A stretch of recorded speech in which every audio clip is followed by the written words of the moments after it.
Masyaallah muslimin dan muslimat rahimani wa rahimakumullah jami'an. Alhamdulillah, pertama-tama kita bersyukur kepada Allah Azza wa Jalla.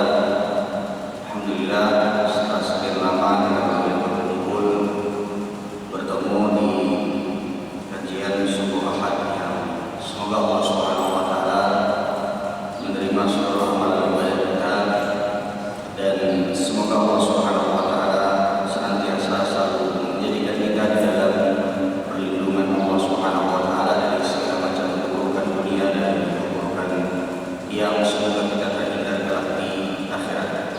Bapak dan Ibu sekalian yang dirahmati Allah Subhanahu wa taala, di antara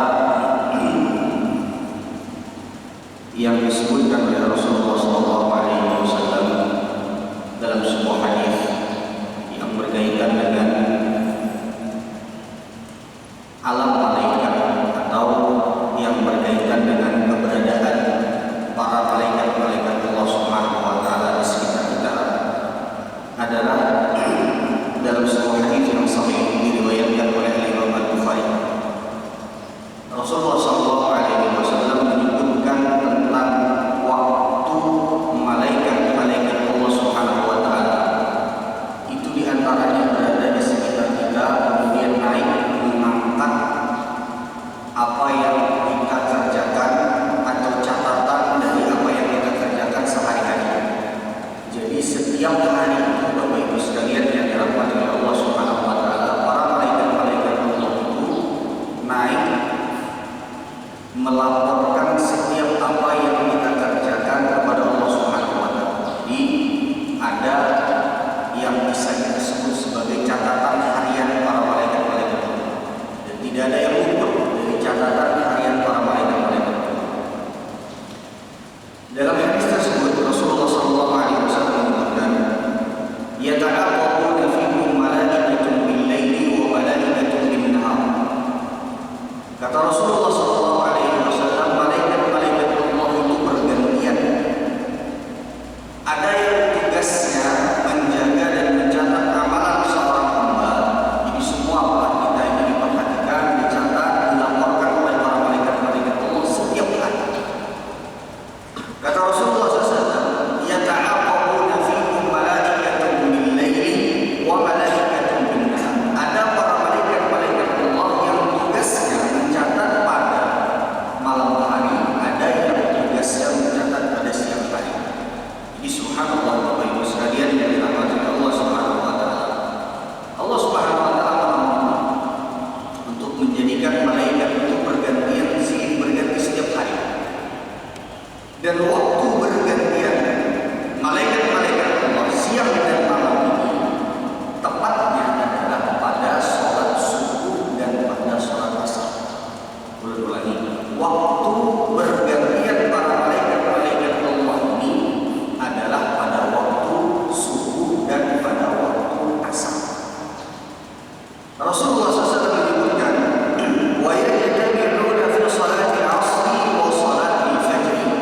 Dan para malaikat-malaikat Allah itu berkumpul, maksudnya berkumpul ini baik tetamu yang shiftnya malam, yang tugasnya mencatat amalan kita pada malam hari, dengan yang tugasnya mencatat pada siang hari, itu bertemu pada dua waktu, pada waktu subuh dan pada waktu asar. Waktu seperti ini pagi ini lagi malaikat-malaikat Allah Subhanahu wa taala bertemu, kemudian berganti, ada yang naik, ada yang turun, ada yang naik dan ada yang turun.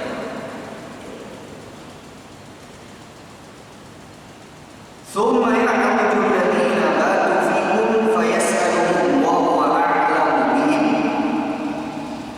Kaifa taraktum 'ibadi fayaquluna taraknahum wa hum yusalluna wa atainahum wa hum yusallun. Nah, ini potongan hadis kenapa kita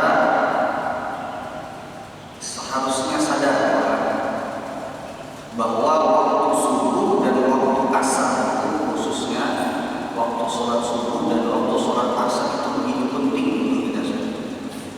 Karena ternyata kata Rasulullah SAW, Allah Subhanahu wa taala setiap kali para malaikat Allah ini naik, baik itu yang pada saat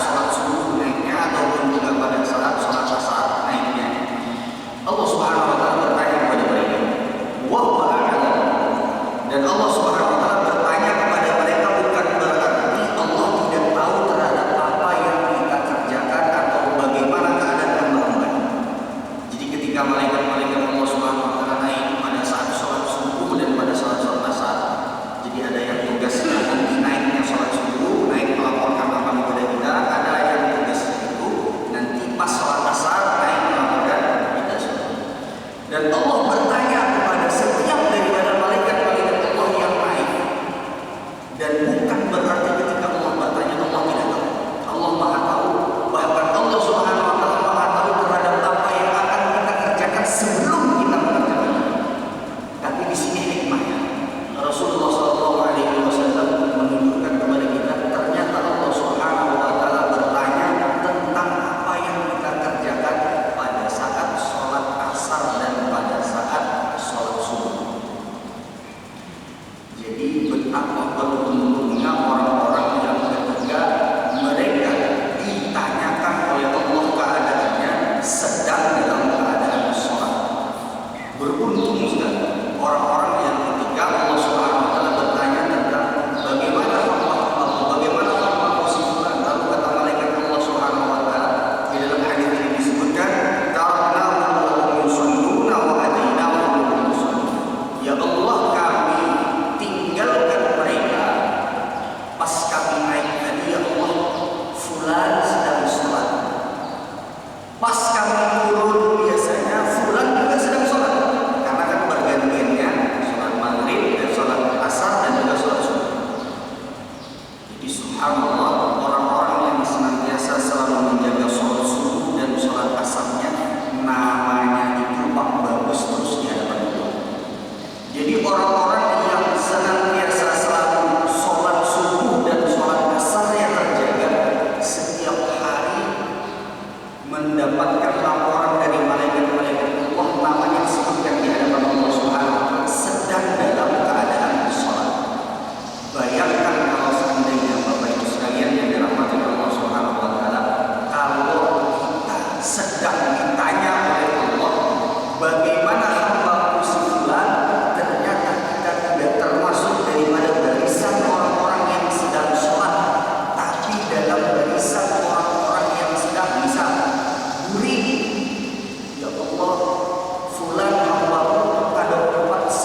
Asar itu juga begini, ada yang disebut dengan zikir petang, ada yang disebut dengan zikir petang. Makanya ada yang disebut dengan wirid zikir pagi dan petang.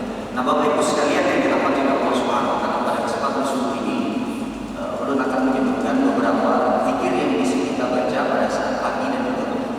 Beberapa zikir beserta keutamaannya wirid yang sahih dari hadis Rasulullah SAW yang bisa kita baca baik saat pagi atau juga pada saat petang. Nah, di antara ini yang seharusnya tidak tertinggal dari kita kalau zikir pagi dan petang itu, meskipun misalnya tidak ada hafal, tapi setidaknya misalnya bisa lihat catatannya. Kalaupun misalnya saat ini masih agak kesusahan membaca yang misalnya bahasa Arab, tidak masalah kalau misalnya nanti baca yang Latin di lafaznya tentang bahasa Arab. Bapak Ibu sekalian yang dirahmati Allah Subhanahu wa taala, di antara zikir yang sebaiknya atau seharusnya jangan sampai tidak tertinggal setiap harinya pada saat pagi dan petang, supaya kita juga termasuk dari orang-orang yang selain dilaporkan sedang sholat, tidak termasuk daripada orang-orang yang dilaporkan disebutkan namanya di hadapan Allah Subhanahu wa taala setiap hari 2 kali dalam keadaan berbeda.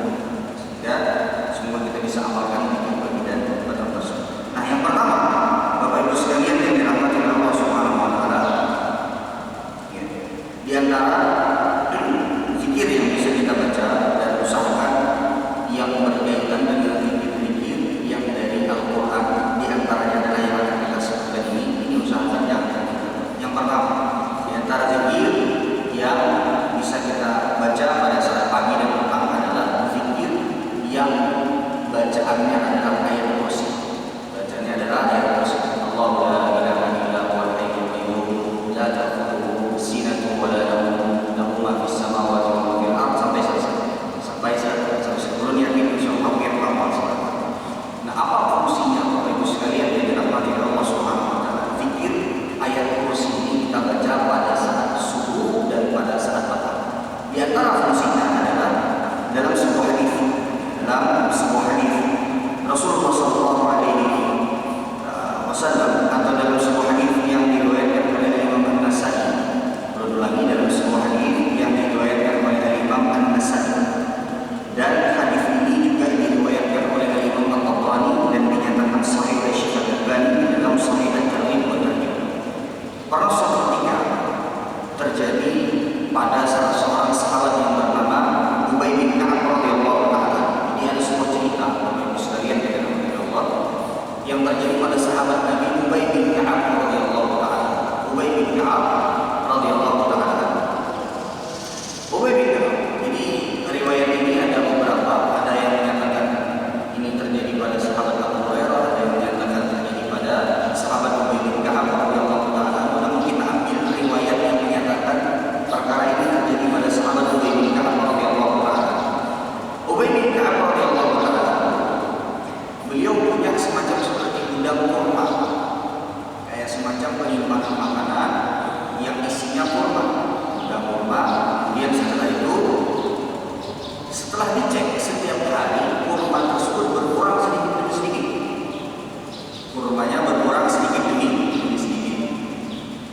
Ubay bin Ka'ab penasaran, dan Ubay bin Ka'ab pada saat itu menyadari bahwasanya kurma kaum muslimin ini setiap hari berkurang sedikit demi sedikit. Kadang-kadang berkurangnya sedikit, kadang-kadang banyak, tapi kekurangan tersebut terasa oleh Ubay bin Ka'ab radhiyallahu taala. Fahabasahu dzata lailatin. Lalu Ubay bin Ka'ab pada suatu malam penasaran, beliau ingin tahu siapa sebenarnya yang mengambil kurma beliau, karena jelas berkurang. Lalu dijagalah oleh Ubay bin Ka'ab pada suatu malam.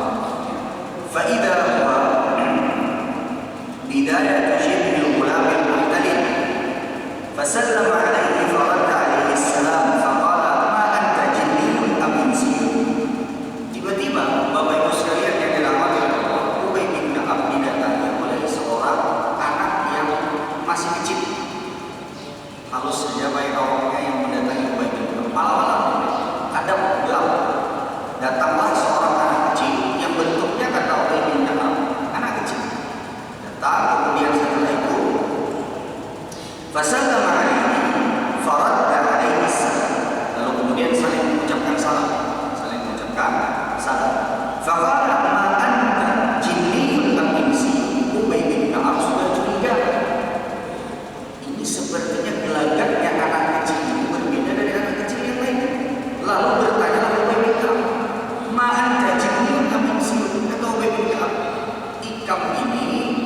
manusia kah lainnya? Ikam ini manusia kah lainnya? Ikam ini manusia kah jin? Lalu kemudian qala jinniyun qala fanawilni. Lalu anak kecil tadi menjawab, jinniyun, aku ini adalah jin. Di anak kecil tadi balai dia mengaku bahwa dia bukan manusia. Ulun ini jin. Jadi anak kecil yang pada saat dilihat oleh Ubay bin Ka'ab juga samar-samar melihat karena pada saat gelap tidak ada lampu seperti saat. Lalu kemudian kata Ubay bin Ka'ab, "Fadawini yadaka." Kalau kau memang jin, perlihatkan kepadaku tanganmu.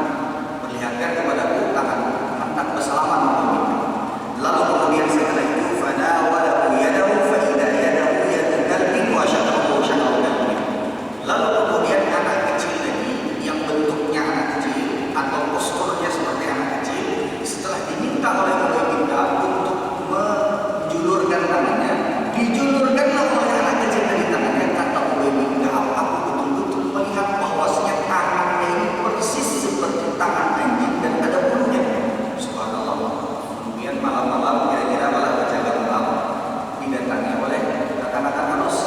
Lalu hendak bersalaman malam, tiba-tiba tangannya ini seperti tangan anjing dan kemudian ada bulunya. Kira-kira aja apakah kamu mulut bisa gelintiran lubang misalnya. Seandainya kamu mengalami kejadian seperti apa yang dialami oleh Ubay bin Ka'ab, namun pada saat itu Ubay bin Ka'ab tetap tenang. Dan Ubay bin Ka'ab pada saat itu sudah percaya berarti ini memang betul-betul jin. Nah ini malah kalau kita lihat ini bentuknya halus, kemudian tangannya tangan anjing dan ini jin. Ini baik ternyata jin itu ada yang bentuknya itu kayak kalau tampak di hadapan manusia seperti anak kecil. Kalau bahasa Biannya bentuk tuyul malah. Makanya kita hati-hati, terutama yang punya misalnya penyimpanan barang kasbiah dan lain sebagainya, atau misalnya dan subhanallah ini si jinnya ini mengambil tidak serta-merta langsung banyak. Jadi diambil sedikit demi sedikit. Ya kalau dia kadang-kadang bisa hilang duit 5.000, 10.000, atau mungkin dari tumpukan 1 juta hilang 50.000, hilang 100.000 dan tidak diambil semuanya. Tidak diambil semuanya. Nah ini Pak mungkin bisa jadi salah satu daripada pekerjaan jin yang mengambil harta tersebut. Pertanyaannya, bagaimana supaya kita terlindung dari gangguan yang semacam ini? Maka pada saat itu, ya,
bagaimana caranya agar kami terlindung dari gangguan jin.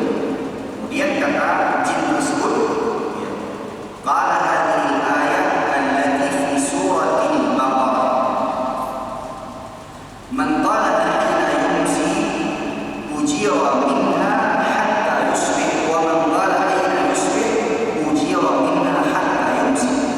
Jadi kata jin tersebut, kalau engkau hendak terlindung dari bangsa jin, maka hendaklah engkau mengamalkan ayat kursi. Siapa yang membacanya pada pagi hari akan dilindungi oleh Allah dari segala macam gangguan, bukan hanya sekedar gangguan maksud, dari segala macam keburukan, dari segala macam gangguan jin, dari pagi sampai sore. Bagi yang membacanya sore akan dilindungi dari sore sampai subuh.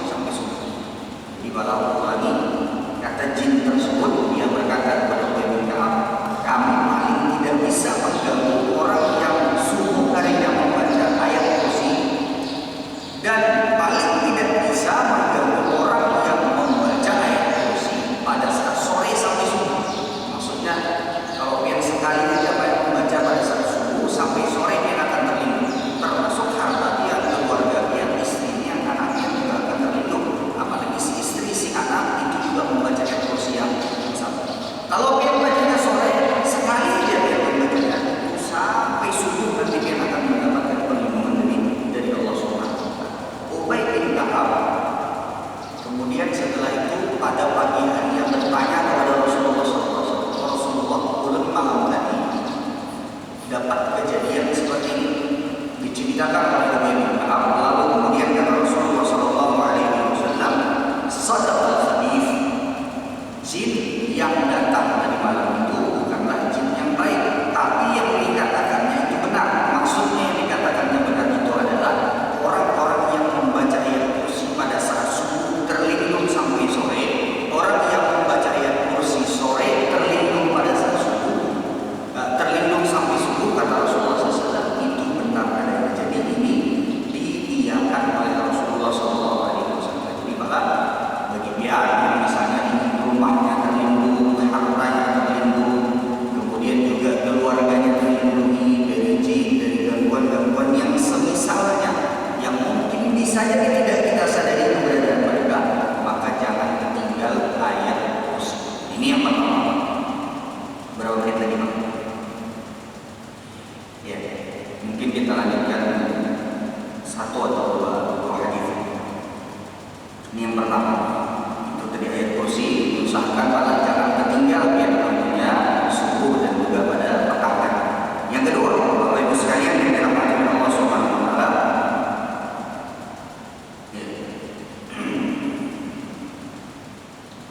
di antara juga fikir yang usahakan jangan sampai kita tertinggal. Usahakan jangan sampai kita tertinggal adalah yang disebutkan dalam sebuah hadis yang diriwayatkan oleh Imam Abu Dawud, dan hadis ini dinyatakan hasan oleh Syekh Al-Albani rahimahullah, dari Abdullah bin Zubair radhiyallahu ta'ala anhu. Kalau yang pertama tadi ayat kursi, malah kemudian yang berikutnya, yang kedua dan yang ketiga, farajana fi lailatin matar. Suatu ketika kata sahabat ini, kami keluar pada saat malam dan waktu itu hujan. Ini keluar, maksudnya keluar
mengajarkan kepada sahabat ini, Qul huwallahu ahad. Katakanlah ya Rasul, katakanlah wahai fulan. Maksudnya Rasulullah SAW mengajarkan ayat yang bisa dipakai untuk zikir pada saat pagi dan juga pada saat petang. Yang pertama kata Rasulullah SAW, Qul huwallahu ahad. Berarti yang pertama adalah surat Al-Ikhlas, Qul huwallahu ahad. Yang kedua, wal mu'awwidatayn. Mu'awwidatayn ini maksudnya Bapak dan Ibu sekalian yang dirahmati Allah adalah Qul a'udzu birabbil falaq dan Qul a'udzu birabbin nas. Jadi dibaca Qul huwallahu ahad sampai selesai, kemudian Qul a'udzu birabbil falaq sampai selesai, kemudian Qul a'udzu birabbin nas sampai selesai. Apa fungsinya atau apa faedahnya bagi yang membacanya pada saat pagi dan malam? Kata Rasulullah SAW, hina tumsi wa hina tusbih thalatha marratin takfika min kulli syai'. Siapa saja yang membaca 3 qul tersebut, Qul huwallahu ahad, Qul a'udzu birabbil falaq, Qul a'udzu birabbin nas, masing-masingnya 3 kali. Ini dibacanya 3 kali, mana sesuai dengan tuntunan Nabi SAW. Qul huwallahu 3 kali, Qul a'udzu birabbil falaq 3 kali, Qul a'udzu birabbin nas juga. Kata Rasulullah, takfika min kulli syai'in. 3 qul tersebut, 3 surat tersebut yang diulang sebanyak 3 kali akan melindungimu dari segala macam keburukan. Dan para ulama menyebutkan keburukan yang dimaksudkan oleh Rasulullah SAW ini adalah baik itu bentuknya seperti musibah, penyakit, wabah, ataupun juga misalnya sesuatu yang kita tidak suka, yang bentuknya yang tidak terlihat seperti sihir, seperti misalnya gangguan jin dan lain sebagainya. Maka kata Rasulullah SAW, orang yang membaca 3 qul tersebut sebanyak 3 kali akan dilindungi oleh Allah Subhanahu wa Ta'ala dari segala macam bentuk keburukan, termasuk di dalamnya wabah, penyakit atau apapun juga yang semisal. Ini malah antara zikir yang jangan sampai ketinggalan. Jadi yang pertama ayat kursi, kemudian Qul huwallahu ahad. Ayat kursinya cukup dibaca sekali. Kemudian Qul huwallahu ahadnya 3 kali, Qul a'udzu birabbil falaq 3 kali, Qul a'udzu birabbin nas 3 kali. Ini yang usahakan jangan tertinggal pada saat subuh hari. Satu hadis lagi pada satu hadis. Kemudian yang berikutnya di antara yang juga termasuk dari zikir pagi dan petang yang ini, ya, usahakan dalam sebagian riwayat ini pagi hari, ini pagi hari. Ya. Dalam sebuah hadis Rasulullah SAW mengatakan, man qala raditu billahi rabba wa bil islam dinan wa bi muhammadin rasulah wajabat lahul jannah. Kata Rasulullah SAW, siapa saja yang mengucapkan raditu billahi rabba, aku ridho menjadikan Allah sebagai Rabb, sebagai Tuhanku, sebagai zat yang aku sembah, wa bil